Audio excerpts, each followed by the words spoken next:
so the two fighters are in the ring. Let's go to ring announcer Jimmy Lennon Jr. for the official introductions.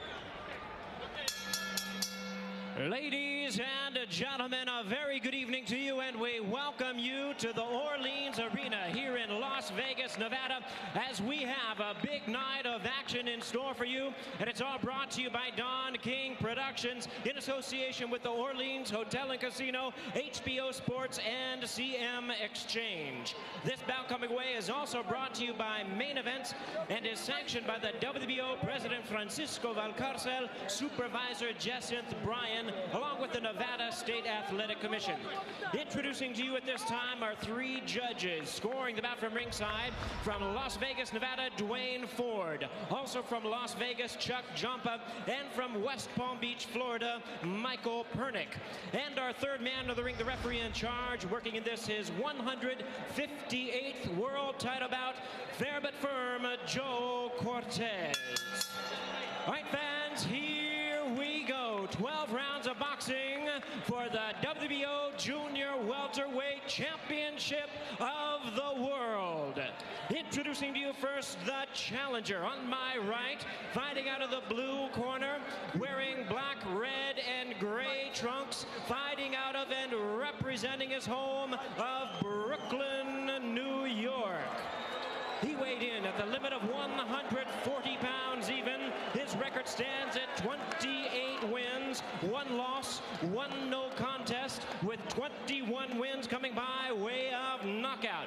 Here is the former IBF Junior Welterweight Champion of the World, introducing Zab Super Judah.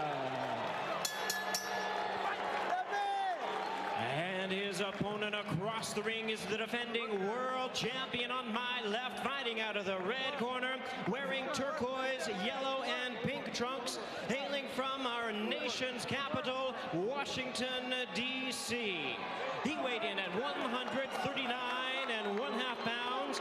His record stands at 28 wins, 1 loss, 1 draw, with 16 wins coming by way of knockout. Tonight, ladies and gentlemen, he is making the third defense of his title. Here is the WBO Junior Welterweight Champion of the World, introducing Demarcus Chop Chop Corley.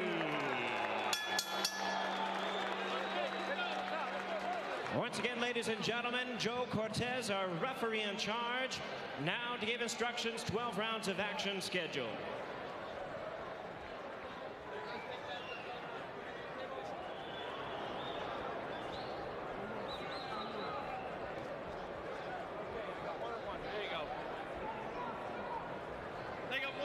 All right, come in.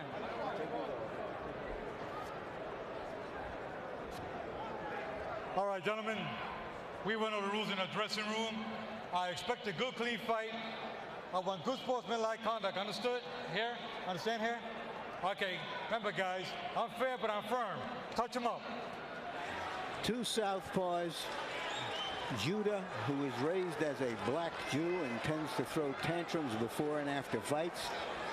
Corley, who is trying to support 14 children, 7 of them his own, and shops at Victoria's Secret for himself. You can't make it up. Two southpaws, and some would say that both have natural counterpuncher tendencies, so the question is who's going to lead. Corley answered that question at our pre-fight meeting yesterday when he said if somebody's going to attack, it'll be me. I think I'm a bigger puncher than Zab. Judah, of course, would say exactly the opposite.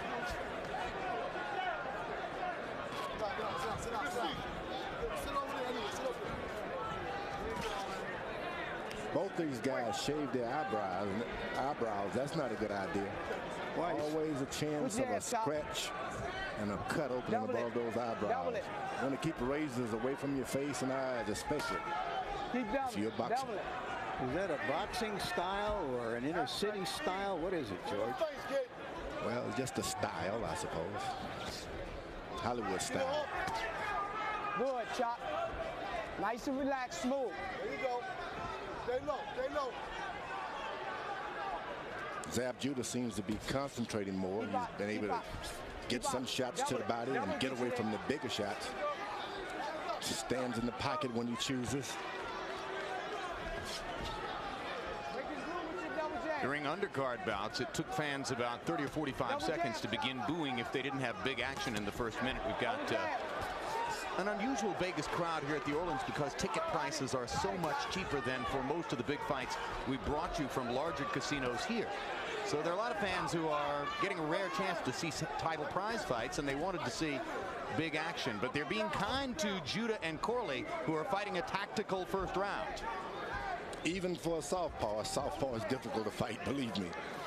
Well, and of course, both these guys would say, oh, I do better against other southpaws because they're just mirrors of me. But you pointed out, George, it's still the same thing. You're fighting somebody who looks different than your normal opponent. Yeah, and then in the gym, seldom you see a southpaw ready to spar with you round after round. Judah was able to drive Corley back toward the ropes with an overhand left. One of the better punches of the round so far.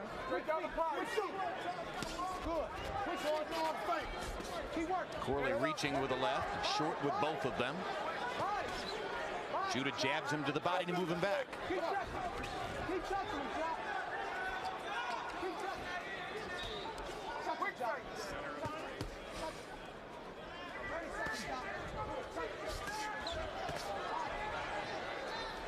Little right hand up close by Corley. Judah bobs and weaves and gets a little closer afterwards, and you got to be careful when a guy gets close after he misses him. He's trying to get in a big shot. Using his defense to set up his offense.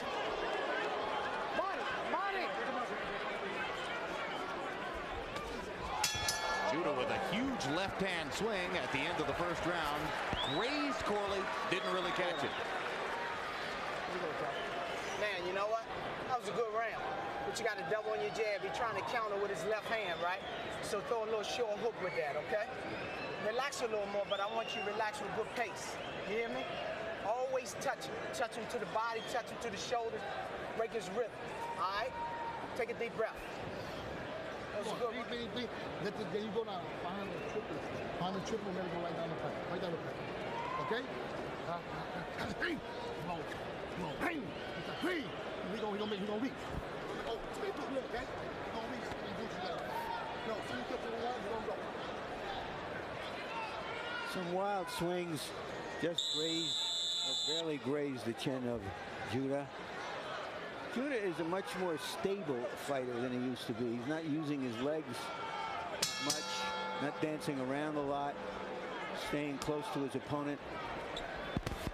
What he's doing, and you really can't see it, Larry, he moves his right foot to the left and to the right of his opponent, which is footwork indeed, but there's not a lot of bounce to it.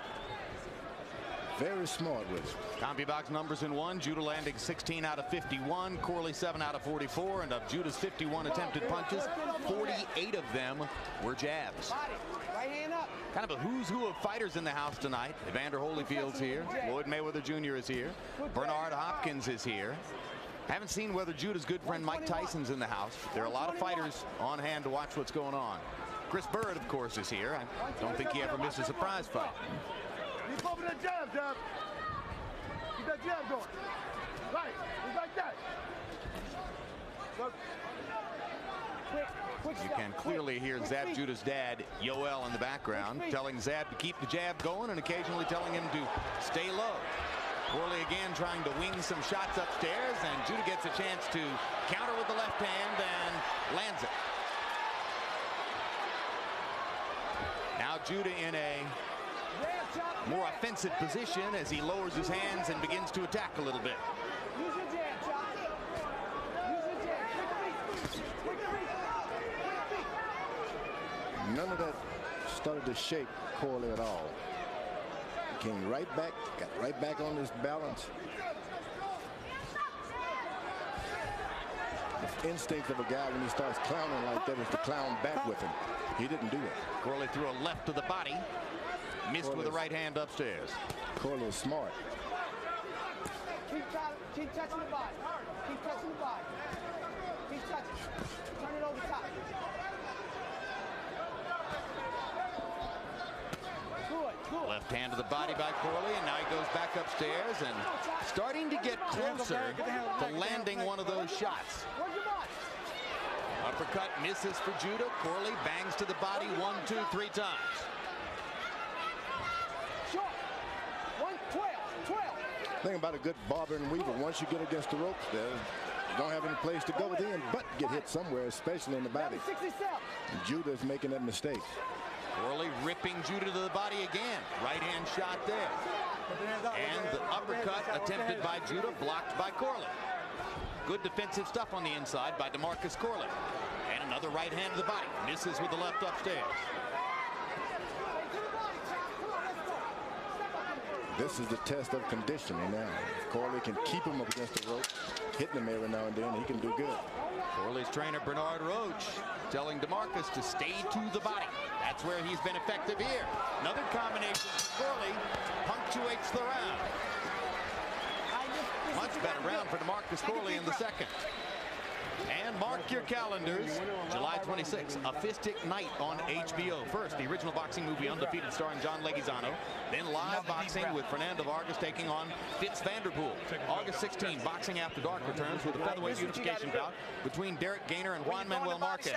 August 21 on HBO Latino. Tune in for the next Oscar de la Hoya de Presenta, Boxeo de Oro, featuring Jose Navarro. I messed that up. Oscar de la Hoya Presenta Boxeo de Oro featuring Jose Navarro. September 13 on HBO pay-per-view, the rematch between Oscar De La Hoya and Shane Mosley. Back in 2000, Mosley won a split decision victory over De La Hoya. Oscar is focused on revenge. HBO boxing for 30 years, building legends one round at a time. CompuBox numbers reversed a little bit in round 2. This time it's Corley who threw more and landed more in the second round. And 34 of Corley's 56 attempted punches were power shots. He landed 12. Corley's right hand to the body was really the weapon that he got going in the second round. The thing about Corley is he's so confident you can't shake him. You make him miss, gets right back in front of you. Judah landed a reaching left hand.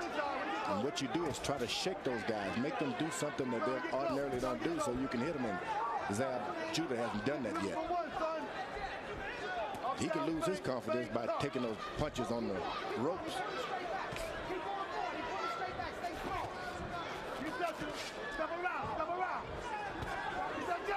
Demarcus Corley has had the nickname Chop Chop ever since he was an 11-year-old amateur. One day he went out to eat during an amateur competition and came back weighing 10 pounds more than the weight at which he had left. And his coach at the time said, I want you to chop your food up, and I'll call you Chop Chop. Looks like there's some blood from the nose of Chop Chop.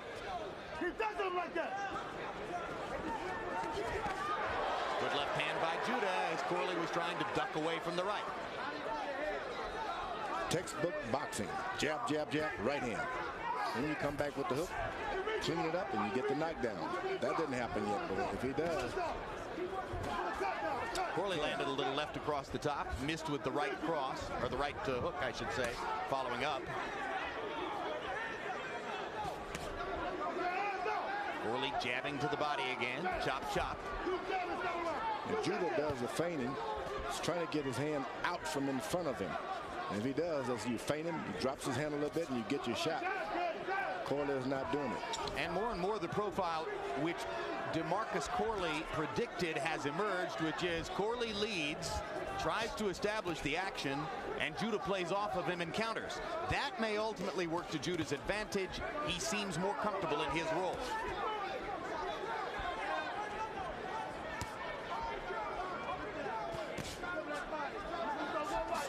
Judah's even jabbing to the chest now. That's where you really get some progress, when you jab the guy to his chest. Now Corley starts throwing left hands upstairs and lands the second two after missing the first. Not big shots, just getting a little leather on it.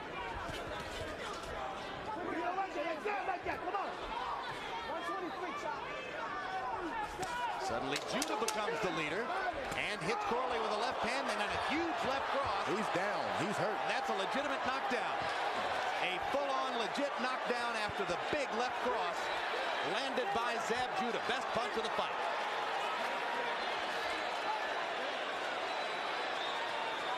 Corley acknowledging it.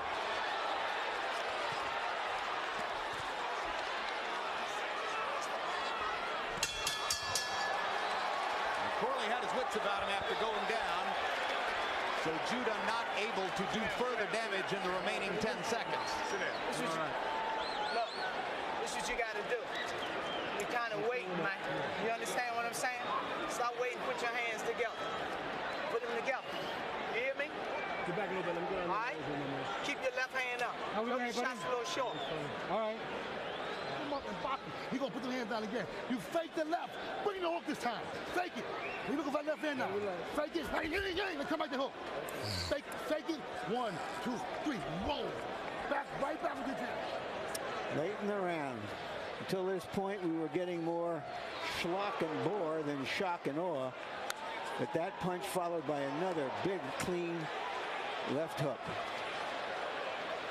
Corley kind of walked into the second one. He was making the point that the first one hadn't hurt him. And the first one had hurt him, too. And he had the presence to pull Judah down as he went down.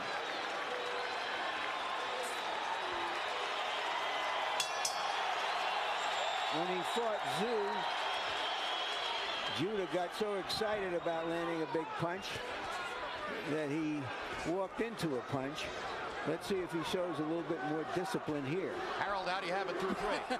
Okay, Jim, 2 rounds to 1, 29-27, Zeb Judah. Jim, I got to tell you something. You know, in that third round, I got a funny feeling that was an awfully long round. I thought I heard the 10-second warning at the point where Zeb Judah knocked him down. So that means when Corley got up, the bell should have rang. Be as it may, you got to give Zeb an extra point for knocking a guy off his feet. Zeb won the first round. I like the hand speed of Zeb Judah so far. Very quick hands, good punching. And the word from the truck where they have stopwatches is, you're right, Harold, the round was about 10 or 15 seconds longer than expected.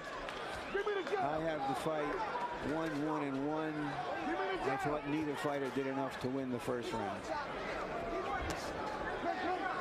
Bottom line is the fight at this moment boils down to Judah knocked Corley down in the third round with a big left hand. He was able to bring all of that together with those jab, jab, jab, and right hand. And he's got to go right back to what got him there. Don't jump off and start feinting with hooks. Go back to 2 or 3 jabs, and that right hand and left hand is waiting for you all night. If Judah can understand that. There it is.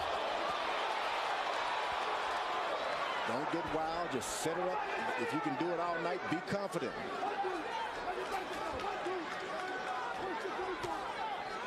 Evidently, Corley's got a problem with 2 jabs.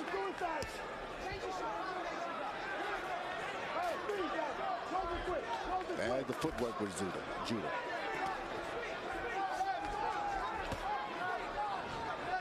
So the official tally now from the truck is that the third round was 19 seconds longer than normal. And now my question would be, for the truck, if the round ends on time, is that before the knockdown? We'll find out the answer to that one as we go along here in round 4. Yeah, officially it wouldn't matter. But of course it wouldn't matter, but unofficially we want to know. Yeah, academically it's an interesting question.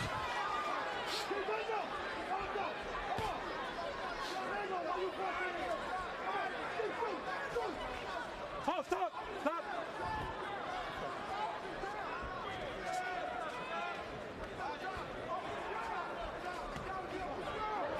Judah's got to understand it didn't happen with 1 punch. Set it up with the double and triple jabs. I think even his corners kind of misunderstood that.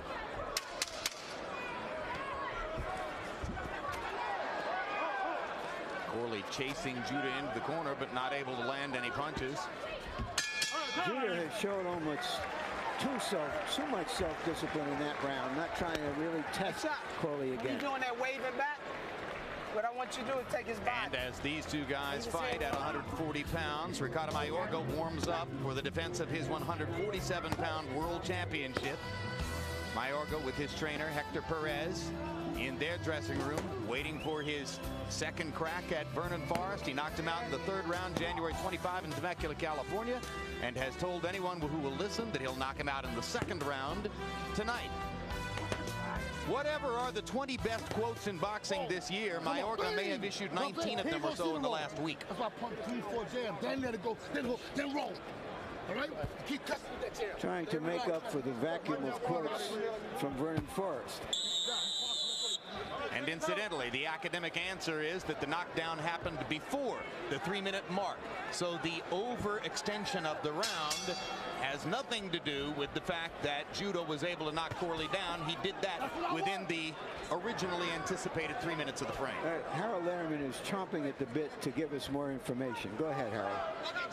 Now, you know, let me step on our foot, all right? Watch that. Let's go. like I've always said, you can't be saved by the bell, okay, in any round. Now, Demarcus, we heard the 10-second warning. Demarcus Corley went down. Let's say he's down for 8 seconds, for example. At the time he gets up, when a referee cleans off his gloves and it's time to box, that's when the bell should ring. So the bell should have rung at about 3 minutes and 5 seconds. They don't ring the bell at exactly 3 minutes when a guy's on the floor. They ring the bell when he gets up and he's ready to fight. In other words, when the referee cleans off his gloves and determines that he's able to continue, that's when they should have rung the bell. Thank you, Harold.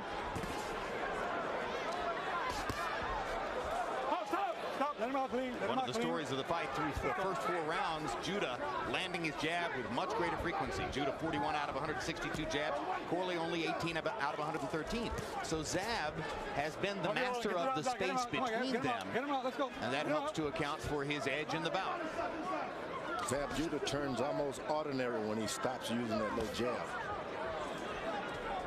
He's waiting for something to happen as he get hit himself. Once he starts working that jab, put a distance between the talent as far as I'm concerned. Keep that jab going. Corley just can't deal with the jab. Particularly when Judah, as you pointed out, George, particularly when Judah doubles up on the jab.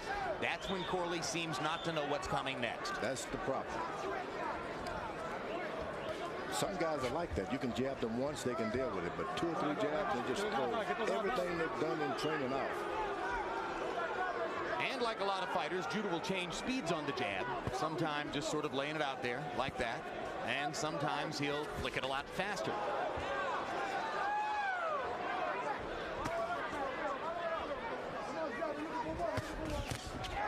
Corley takes another left hand upstairs. Judah steps in with a right upstairs and a right to the body. Judah hooking and now hits Corley with a big left flush on the chin. And Corley momentarily holds on as all the action is Zab Judah, faster hands, quicker release, commanding along the ropes.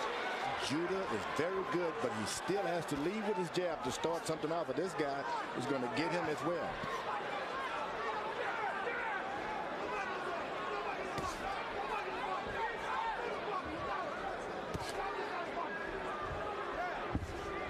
Corley's best round was the second when he focused almost entirely on Judah's body. He has not had any effective body punching since that time, and upstairs, Zab Judah is simply quicker.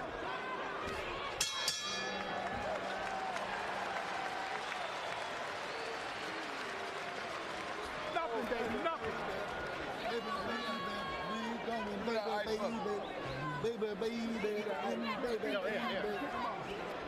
Listen, man, you having fun? Have fun? Good, have fun, boy, have fun. Listen, relax. You got him, he's a bitch.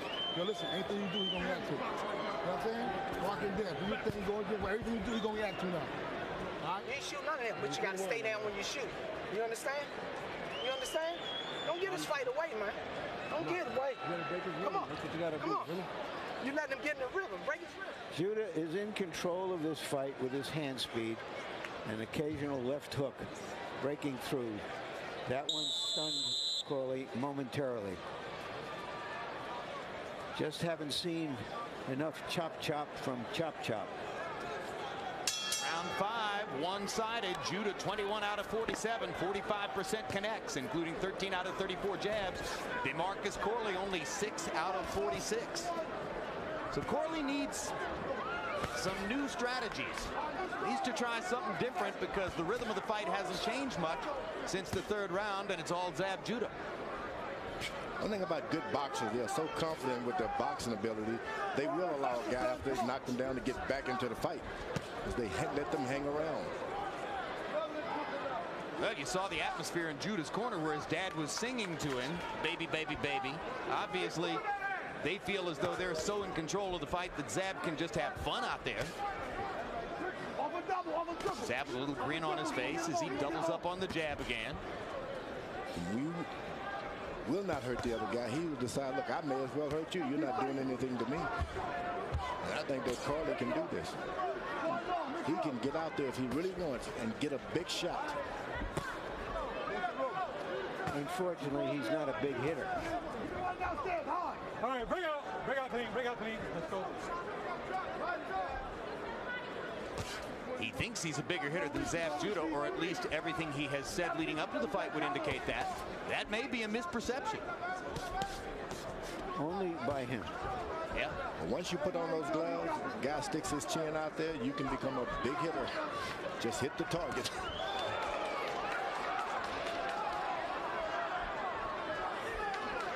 Judah bouncing.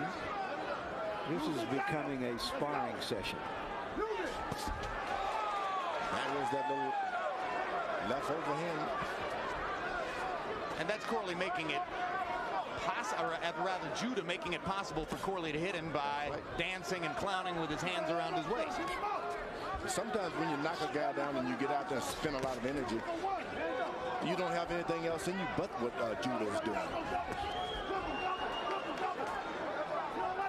Trying to pace yourself now to make certain that you can go to 12 rounds. Sometimes when you think the fight is easy, you get a sudden rude awakening.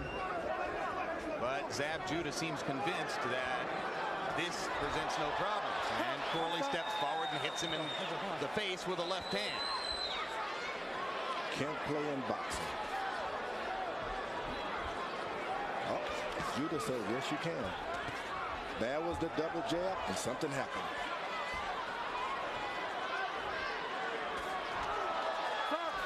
Does Zab Judah think this is psychological warfare? Does he think it's entertaining? Is he bored with the fight and he feels he has to do something? What, George?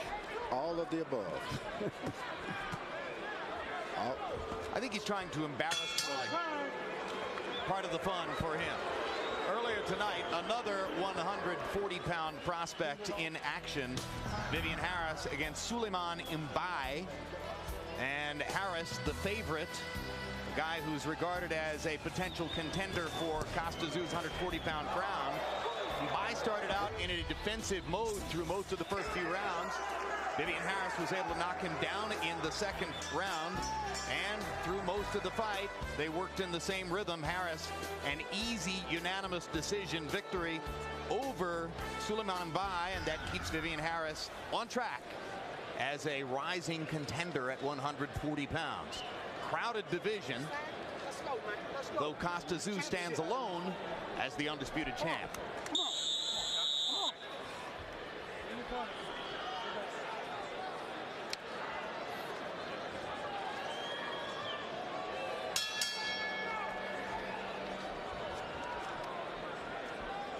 Round 7 begins. Harold, how do you have it through 6? You know, Chip, that was the best imitation of Roy Jones Jr. I ever saw in my life.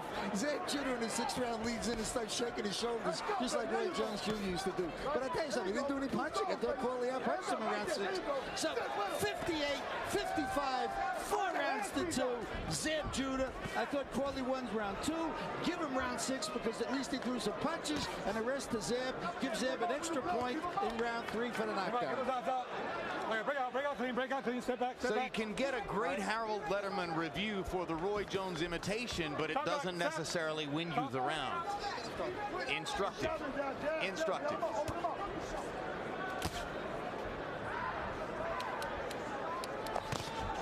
Good hook by Corley. Needs to go back to the body.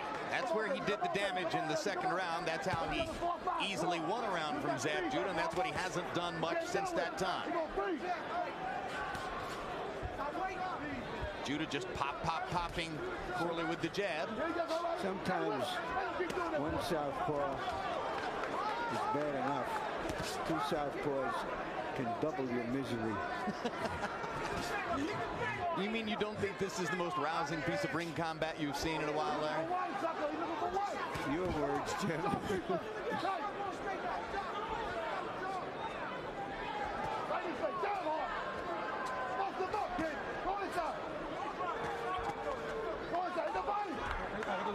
him out, get him out, work out.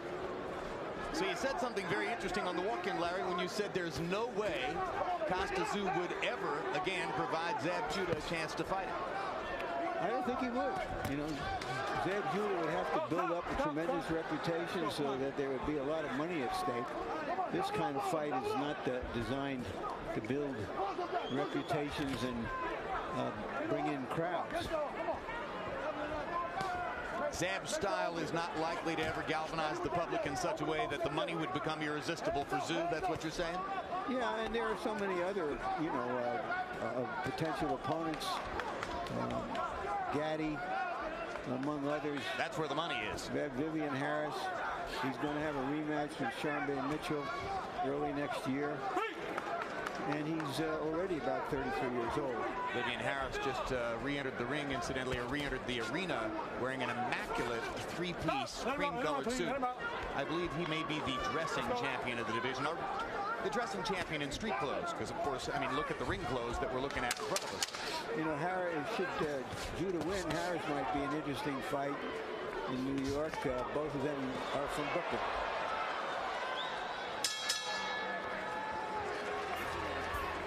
Round 7 somewhat like its predecessors, and Vernon Forrest warms up in the dressing room, waiting for his second opportunity at Ricardo Mayorga. The first time around, Forrest says, I made every mistake in the book. I did not box with a guy who's not a boxer. I punched with a puncher. I brawled with a brawler. I slugged with a slugger. I won't do the same thing again. We'll see, as of course, Mayorga simply tries to impose his freewheeling, free-swinging, slugging style on the opponent, and has the kind of in-the-ring bravado that makes it tough to resist fighting him. 7 rounds in the books between Zab Judah, there on your screen, and Demarcus Corley. Judah looking up to check his image on the Jumbotron. In the 7th round, Judah just 2 of 7 power shots through 43 jabs, landed 8. Corley 7 of 21 power shots. If Corley doesn't start taking some aggressive steps soon, the perception will be that he's just fighting out the fight and will accept a defeat rather than a knockout.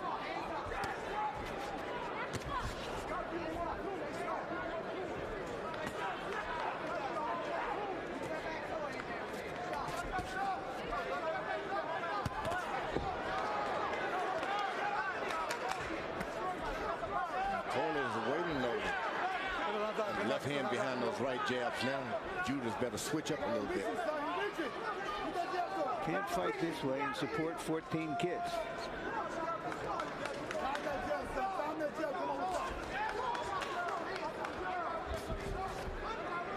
Let him out. Get his hand out.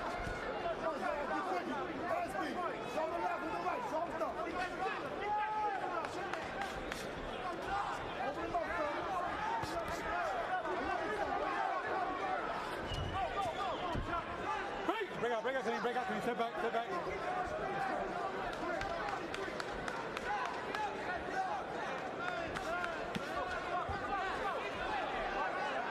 All right, break out. Judah is a very close friend of Floyd Mayweather Jr. I understand that when he came to town recently, Mayweather picked him up at the airport. And we see some of the boxing mannerisms of Mayweather, who is a more classic boxer, better boxer really.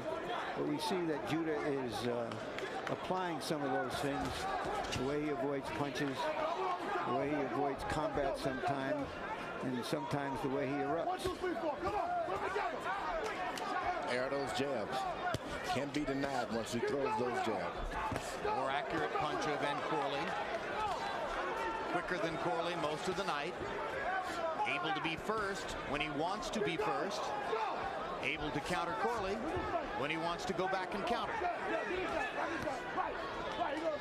Hold the head. Let's go. Keep your head up. Let's go. Corley has decided to be the counterpuncher tonight. He's waiting on Judah to do something, make a mistake so he can throw a shot. Well, sometimes you can wait 3 weeks for that to happen. Yeah, and then all of a sudden you don't have a title anymore. From about 15 rows back from the ring, Floyd Mayweather Jr. is standing and yelling instructions at Judah as Demarcus Corley manages to hit Zab Judah with a right hand and drive him back into the corner. His best punch in a while. But under most circumstances, Judah would never be able to hear his friend Floyd Mayweather Jr. from that far away. You can see Mayweather standing back there.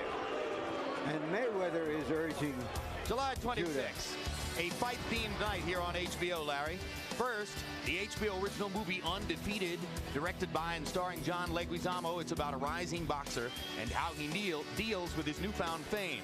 Then, live fights on Boxing After Dark. Fernando Vargas takes on Fitz Vanderpool in Vargas' first fight since his loss to Oscar De La Hoya last September. That's July 26th. Undefeated starting at 8 p.m. Eastern and Pacific.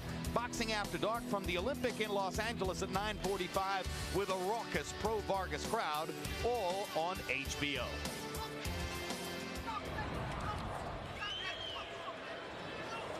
And there's Floyd Mayweather Jr., as I mentioned, shouting instructions to Zab from about, 12, 15 rows away. Under normal circumstances, Zab wouldn't be able to hear him, but the entertainment value of the fight has slipped to a level where maybe Zab can hear every word Floyd is saying, or at least some of it. And after that bad incident with the referee the last time, they put the best referee in the country, as far as I'm concerned, Joe Cortez, in the ring. And Cortez hasn't had much to do. There hasn't been a lot of clinching, and there certainly haven't been any misbehaviors. Judah's standing flat-footed now, looking like he wants to maybe test Corley. Good right to the body by Corley.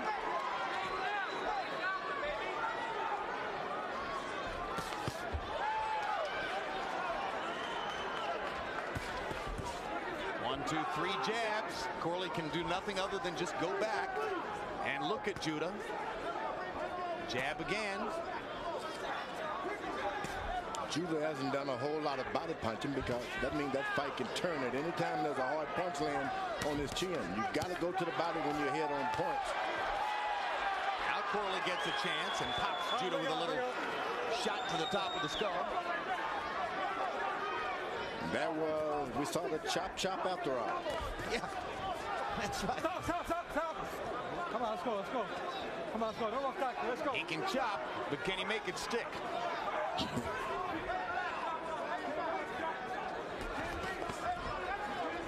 Judah got lazy. Allowed this guy to take heart. Let it go, clean. Come on, guys, you gotta get it sloppy now. You're getting sloppy. Let's go. Even the referee is a critic here, telling the fighters they're getting sloppy. Oh, he meant about throwing shots awkwardly behind the back, pushing. Get on. They had been pretty correct until now, holding behind the head.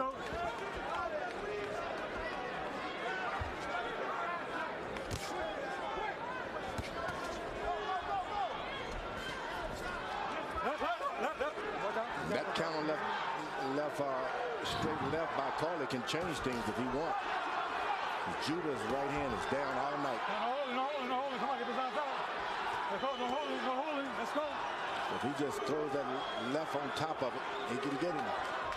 What Corley hasn't done or hasn't been able to do is to step up his level of aggression to try to make it into more of a fight. Just change the tempo somehow. I can't imagine that he thinks he's going to beat Zab Judah fighting this fight at this moment. Hard right hand by Judah caught Corley.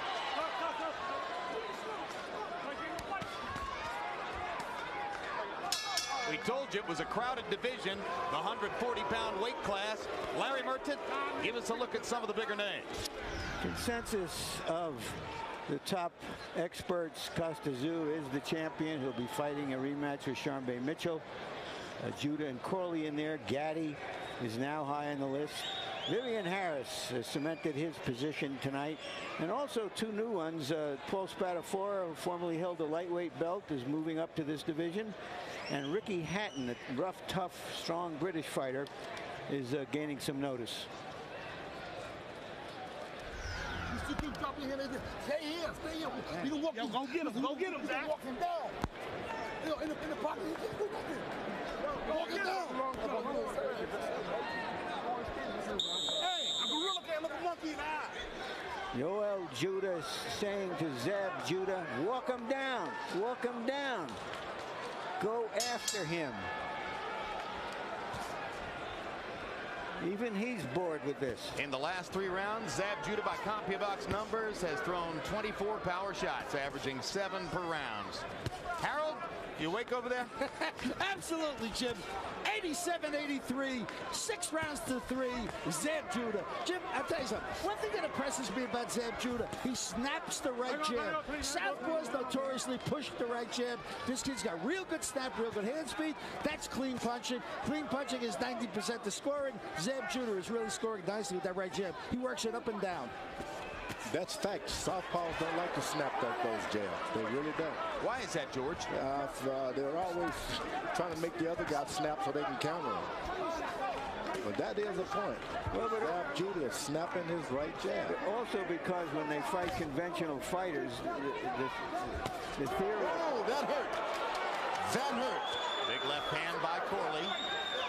Judah is still hurt. Zab Judah is hurt. Corley doesn't seem to know it, though. Just to finish the point, the perception is that you can't jab with a conventional fighter since both have the jab on the same side. So maybe that's why they get used to not throwing it out stiffly, because ordinarily they're fighting conventional fighters. Michael Moore had a terrific jab as a southpaw. Right, George? Yes. He jabbed me terrifically.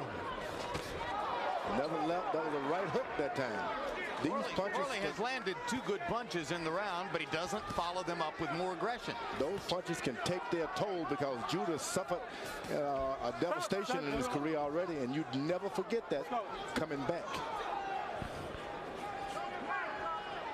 Which is probably why he hasn't been more assertive tonight. Yeah, you got to get your confidence. His dad is telling him to move in and all of that, but you got to understand, let me take my time. That's what you want to say. Well, when you talk about devastation in Judah's career, of course, courtesy of Costa Zoo's thunderous straight right hand, and Corley doesn't have a weapon like that. Corley can take over this fight now. He's got some hurt in there. Misses over the top with the left hand. Corley landing 2 solid blows in this round, his best round in a while. But Judah still pecking away.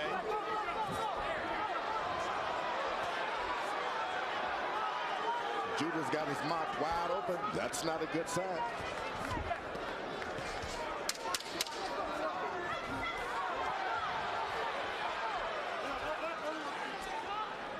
Judah smiling at us as if to say, I've got this thoroughly under control. After a 1-year layoff from the ring, Zab Judah is in position to come back and score a resounding and satisfying victory over Demarcus Corley. 2 rounds to go. Chop. Way too much. You're hitting them with good shots. Look at me. Look at me. And then you're letting up. It's like, okay, I hit you. Okay, I'm sorry. And you hit me. Hell with that. You got to get mean and got to be steady and believe in you that you can do it. Matter of fact, your Uncle Tim is looking at this, and I'm quite sure he's dissatisfied. Come on, man. Let's go. Let's go. Dig down. Listen to me. Don't reach. Come on. You understand me? 6 minutes, man. Go this side. Keep your hands up. More strength. Go look for the uppercut. You sit on the boom, boom, boom. Put together them combinations. Take this title. Let's take it, baby. Take it. Come on, man. Come on. Let's go. We down. All right, seconds up. If Corley wins the last 2 rounds, he could make this a very close decision. And he does have the title.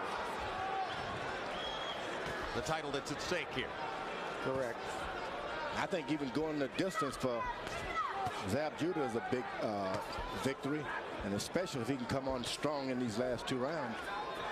Why would that be, George? A year off, having suffered a knockout, a real knockout. You got to watch those films. He's seen those films. Confidence just doesn't grow in trees. Doesn't matter what your corner is telling you or what kind of training camp you've had. You're dizzy, and it lasts until you get it from under you. Good 1-2 by Judah. And a another combination there as Corley ducked in. Zab Judah going back to the accurate punching, which typified his dominance of the middle rounds, and throwing more power punches suddenly in this round. But those jabs are landing right on the button for Zab Judah and knocking Corley back and forcing him to reset his offense every time Judah pumps the jab into his face. I think Zab Judah's corner should just let him pace himself. Just tell him, get out there, get some points. Don't push him. Let's go. He's doing it anyway.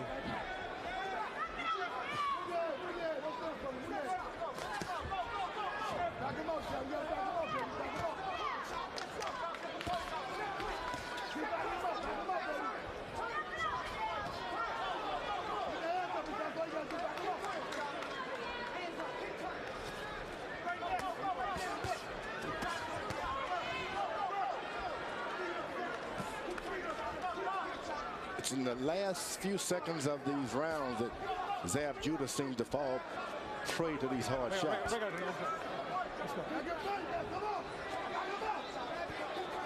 The best thing is to be a soldier, meet the guy in the middle of the ring, and so when the fight progresses, you are still in the, away from the ropes.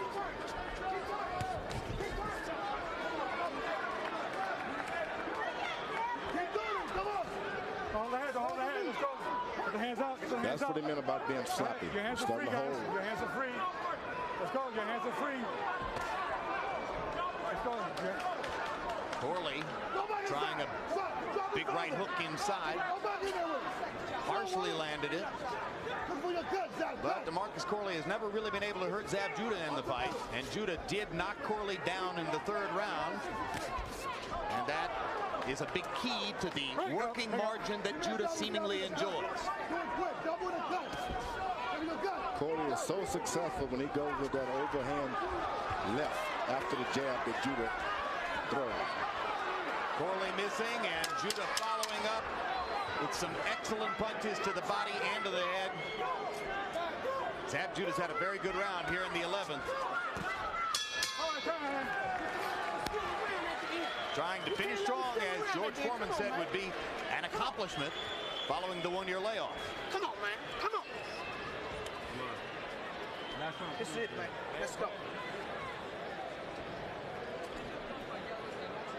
Like this. You see, open up on me. Say it's all free. Open up. No, let me look decent. Let me look decent.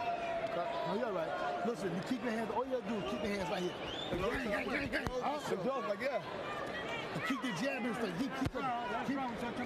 Keep touching him with that jab, baby. Let's take it big, Zab. Big round. Still big round, baby. Look, I want the fight. Guys, it's the last round. Touch him up. Last round, right? Come on. Let's go. Need this one. Come on, man. Come on. Come on. Everything, all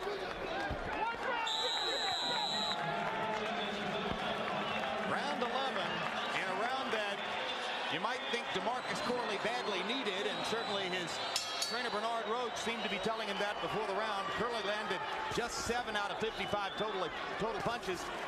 Judah was 14 out of 53, seemingly widening his margin in the fight. Harold Letterman, how do you have it come to the 12? Okay, Jim, 7 rounds to 4, 106, 102, Zab Judah. You know, Jim, it was very interesting. I mean, Zab Judah had this fight won. All of a sudden, in round 9, he stops fighting. I mean, he just let Corley back in the fight in rounds 9 and 10. But then, like you said, he had a big 11th round to win that. So Zab Judah sitting at a 4-point lead on my card based on clean punching. I have it a little closer than that, but and it would take a knockout on my card to beat Judah, and that doesn't look like it's going to happen. I think if Judah can just land 5 or 6 shots here, now his star is back again. Back in the big time. Seems to be ahead on points, and he's still the aggressor.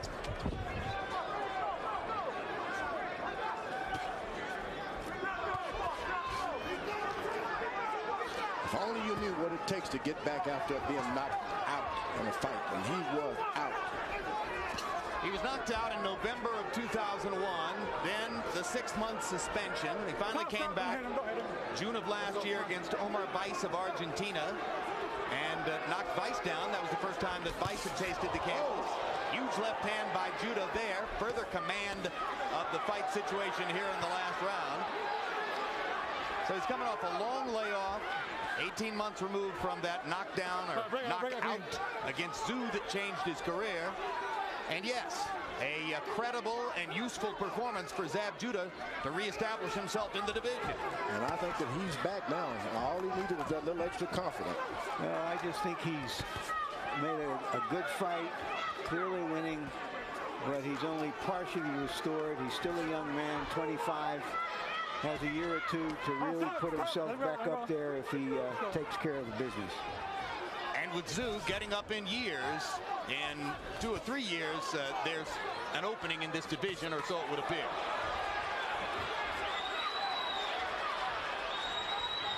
Corley just never found a consistent tactical strategy, a consistent bent that would have given him a chance to change the fight. And I'm not sure that he really tried hard enough to do anything really different. Got to give it to Zab Judah. He's smart. Boxes when he wants, brawls when he wants, backs away, footwork. He's the complete package. You never know how these decisions are going. You never know.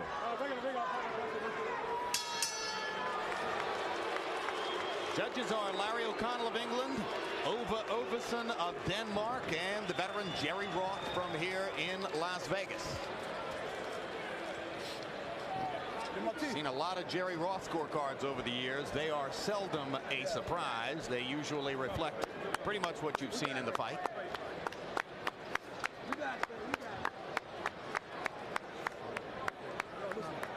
Here we are with a champion, maybe behind, maybe keeps his title.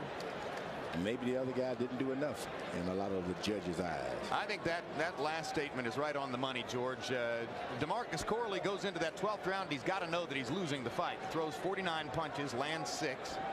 Never really leaped in and started throwing everything, brawling, just trying to change the tempo and the progress of the fight. And you got to do that at some point. You got to do it. Even though you're a champion, you still got to fight. And we mentioned the 3 judges for this fight. Oops, I totally screwed that up because I gave you the judges in Mayorga and Forrest instead of the judges who are scoring here. This is Chuck Jampa, Dwayne Ford, and Michael Pernick of Florida. Pernick we don't know that much about. Jampa and Ford, of course, are 2 very respected, longtime veteran judges here in Nevada. So a big surprise would be even more surprising with the panel of judges we got going here. And once again, let me just correct myself. Larry O'Connell, Ove Ovesen, and Jerry Roth. That's the second fight. The one upcoming between Mayorga and Forrest. Our judges here are Jampa, Ford, and Pernick.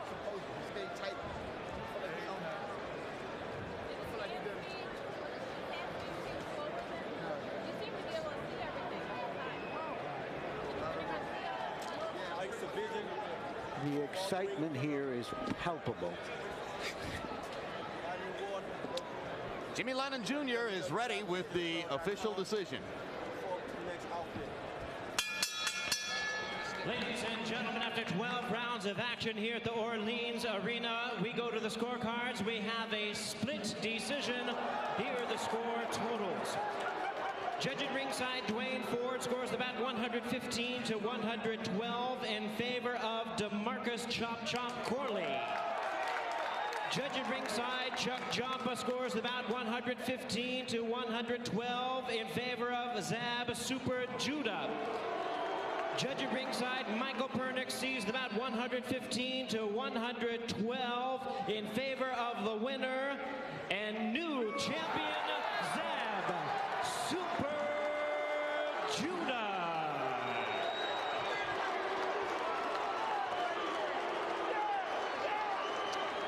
So just when I tell you not to expect a big surprise from that panel of judges, you get one score in favor of Demarcus Corley that seems to come out of the proverbial left field, but the other 2 judges, at least in our view, restore a form of order And Zab Judah returns to his position as a contender in the 140-pound weight class.